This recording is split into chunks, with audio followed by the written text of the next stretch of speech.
আসসালামু আলাইকুম। Iqbal Siddique school and college কর্তৃক আয়োজিত অনলাইন ক্লাস এর পক্ষ থেকে আমি মোহাম্মদ সোহেল রানা। তোমরা যারা এই মুহূর্তে অনলাইনে ভিডিও ক্লাসটি দেখছো এবং যারা পরবর্তী সময় ভিডিও ক্লাসটি দেখবে তাদের সবার প্রতি আন্তরিক শুভেচ্ছা ও অনুধাবন জ্ঞাপন করে অভিবাদন জ্ঞাপন করে শুরু করছি আজকের আমার এই ভিডিও ক্লাসটি। তোমরা দেখেছো বিগত দুটি ভিডিও ক্লাসে আমরা পর্যায়ক্রমিকভাবে বল অধ্যায়ের দুটি ভিডিও দিয়েছি তোমাদের জন্য। একের পর এক সিরিয়াল মেনটেন করে লেসনগুলো দেওয়া হয়েছে। আজকে এই অধ্যায়টা তৃতীয় ভিডিও। এই ভিডিওতে আমরা খুবই গুরুত্বপূর্ণ অংশ আলোচনা করব। এই গুরুত্বপূর্ণ অংশের মধ্যে আমরা যেটা বলবো, যে অংশগুলো আজকে পড়বো সবগুলোই বোর্ড পরীক্ষার জন্য খুবই গুরুত্বপূর্ণ। পর্যায়ক্রমিকভাবে বোর্ডের অংশটুকুন যেটা লিখে দেওয়া আছে তোমরা যেটা লিখে নিয়ে নোট করে নাও এবং পর্যায়ক্রমে একটু দেখো, তাহলে এটা বুঝতে তোমাদের অসুবিধা হবে না বলে আশা রাখি। তো চলো আমরা একটু দেখে নিই আজকে কী কী অংশ নিয়ে তোমাদের সাথে আলোচনা করব। আজকে পদার্থবিজ্ঞান বইয়ে আমরা তৃতীয় অধ্যায় বল নিয়ে পরবর্তী অংশ নিয়ে আলোচনা করব। এই অংশে আমরা যেটা আলোচনা করব সেটা হচ্ছে, প্রথমে দেখো 1 নিউটন কাকে বলে। দেখো এই প্রশ্নটা বোর্ড পরীক্ষায় যেমন প্রশ্ন বলে 10 নিউটন কাকে বলে, 20 নিউটন কাকে বলে, 30 নিউটন কাকে বলে, এমন একটা প্রশ্ন আসে। বা শুধু বলতে পারে 1 নিউটন কাকে বলে। যদি বলে 10 নিউটন বলতে কি বুঝো, 2 মার্কসের প্রশ্ন, কোনো ধরনের প্রশ্ন বোর্ড পরীক্ষায় আসবে। আর যদি 1 নিউটন কাকে বলে, এটা 1 মার্কস আসতে পারে। দেখো নিউটনের তৃতীয় সূত্র নিয়ে আমরা আলোচনা করব এবং ভরবেগের সংরক্ষণ সূত্র ও সংঘর্ষ নিয়ে আলোচনা করব পর্যায়ক্রমিকভাবে। তোমরা প্রথমে একটু দেখে নিই, তোমরা খাতে লিখে নিতে পারো 1 নিউটন কাকে বলে। দেখো আমরা লিখে রেখেছি, যে পরিমাণ বল 1 কেজি ভরের কোনো বস্তুর উপর, অর্থাৎ যে পরিমাণ বল, একটা নির্দিষ্ট পরিমাণে বল 1 কেজি একটা ভর নির্দিষ্ট থাকবে কোনো বস্তুর উপর ক্রিয়া করে, অর্থাৎ তার উপর প্রয়োগ করলে বা আপতিত করলে 1 মিটার পার সেকেন্ড স্কোয়ার ত্বরণ সৃষ্টি হয়। দেখ ক্রিয়া করলে 1 মিটার পার সেকেন্ড স্কোয়ার ত্বরণ সৃষ্টি হয়, তাকে কি বলা হয়? 1 নিউটন। খুব সহজ। অর্থাৎ যে পরিমাণ বল 1 কেজি ভরের কোনো বস্তুর উপর ক্রিয়া করে 1 মিটার পার সেকেন্ড স্কোয়ার ত্বরণ সৃষ্টি করে তাকে 1 নিউটন বলে।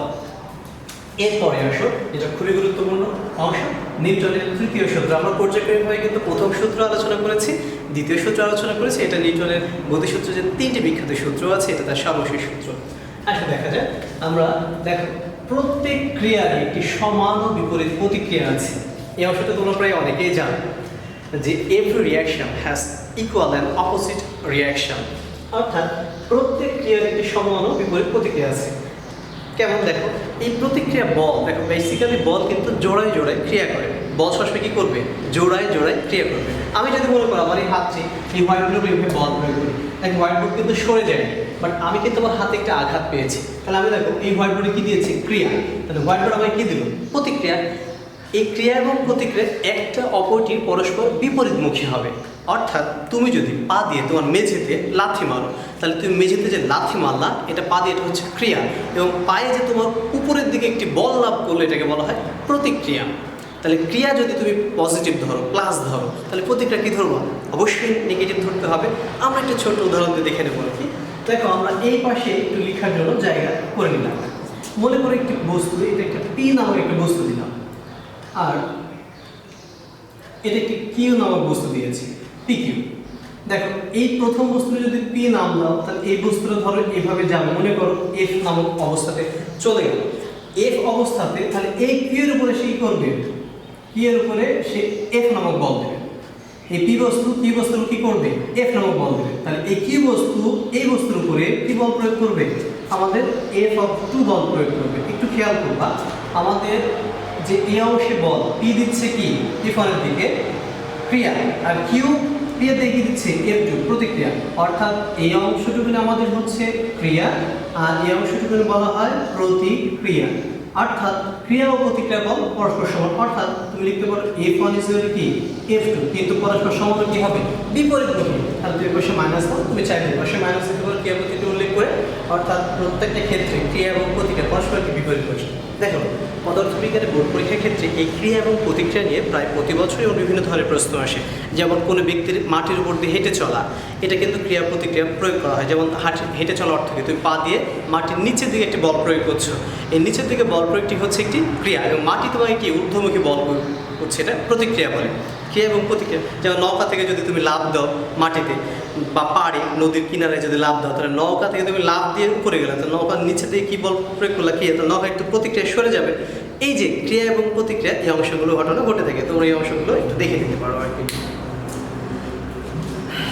তো আমরা এরপরে একটু অংশ নিয়ে আলোচনা করবো। দেখো যে পরবর্তীতে আমরা খুবই গুরুত্বপূর্ণ একটি জিনিস লিখে রেখেছি, সেটা হচ্ছে ভরবেগের সংরক্ষণ সূত্র ও সংঘর্ষ, কনজারভেশন ল অ্যান্ড কমিউশন বলা হয়। তো তোমরা একটু খাতা নিয়ে এটা সুন্দর করে লিখে রাখতে পারো, আমি একটু আমার সুবিধার্থে জন্য একটু লিখে রেখেছি। দেখো, একাধিক বস্তুর মধ্যে ক্রিয়া, শুধু ক্রিয়া ও প্রতিক্রিয়া ছাড়া অন্য কোনো বল কাজ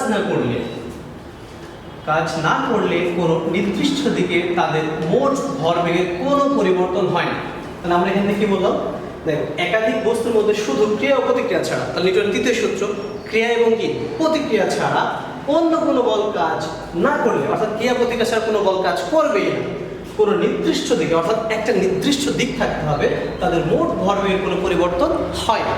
তাহলে আমরা দেখো এটা ব্যাখ্যা করার জন্য প্রথম বিবেচনা দুটি বস্তু নিয়েছি। দেখো একটা M1 ভরের একটি বস্তু নিলাম, এইটা, আর একটা M2 ভরের বস্তু নিয়েছি। নিচে একটি দাগ দিয়ে আছে, এটা একটি তল, এই তলের উপর দিয়ে, সমতল তলের উপর দিয়ে বস্তু দুটি গতিশীল। মনে রাখবা, ধরে নিই আমরা M2 যে বেগে গতিশীল, M1 তার সাথে কি একটু বেশি বেগে গতিশীল, তাহলে কিছু সময় পরে পরস্পর কি করবে, একটু পরে সংঘর্ষ করবে। দেখো M1 এর আদিবেগ হচ্ছে U1 এবং M2 আদিবেগ হচ্ছে U2। এটা কিছু গতিশীল হওয়ার পরে তার পরস্পর কি করবে, সংঘর্ষ ঘটবে। যখন সংঘর্ষ ঘটবে তখন তার খুবই স্বল্প সময়ের জন্য একে অপরের বিপরীত দিকে কাজ করবে। দেখো এই M2 এদিকে দেখাচ্ছে, M1 এদিকে দেখাচ্ছে, এটা সংঘর্ষে কি সময় T, এটা সংঘর্ষের পূর্বের সময়।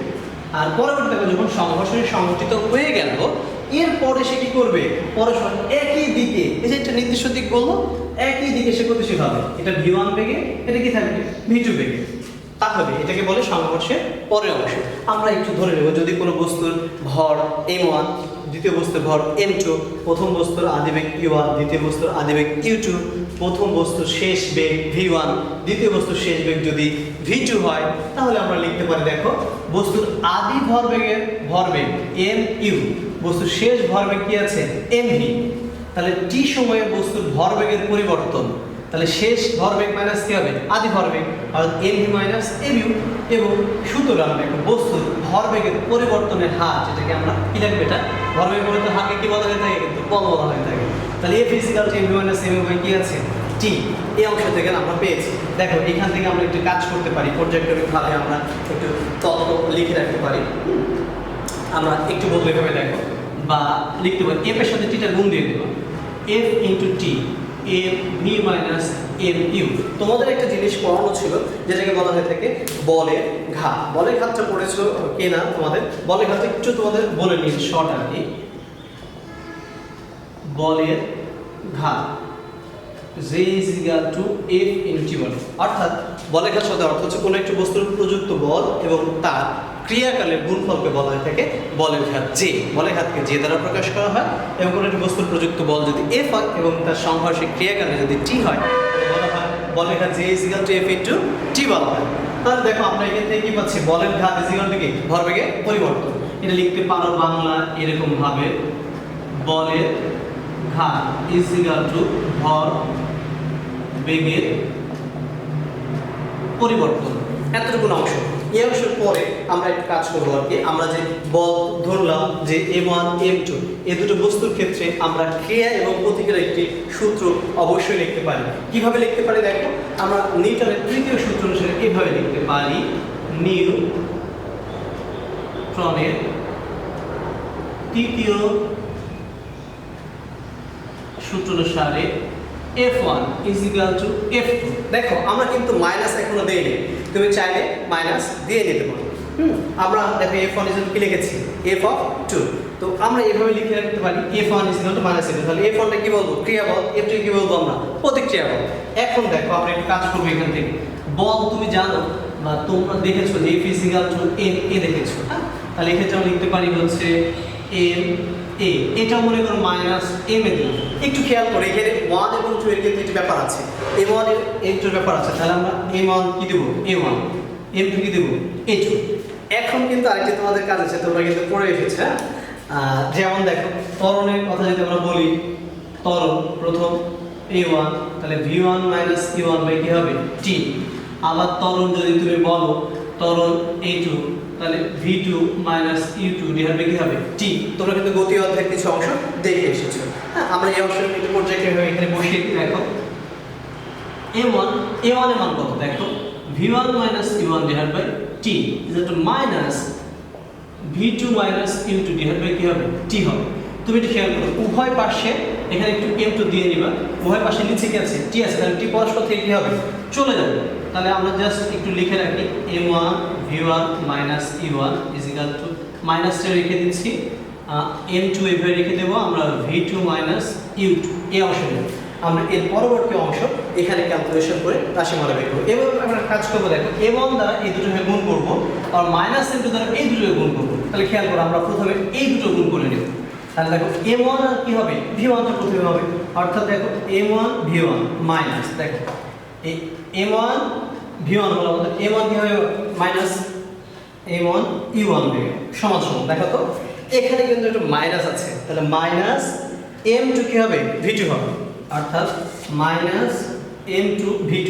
এবার খেয়াল করো মাইনাস এর ভেতরে একটা মাইনাস কি হবে প্লাস হবে, অর্থাৎ প্লাস m2 u2।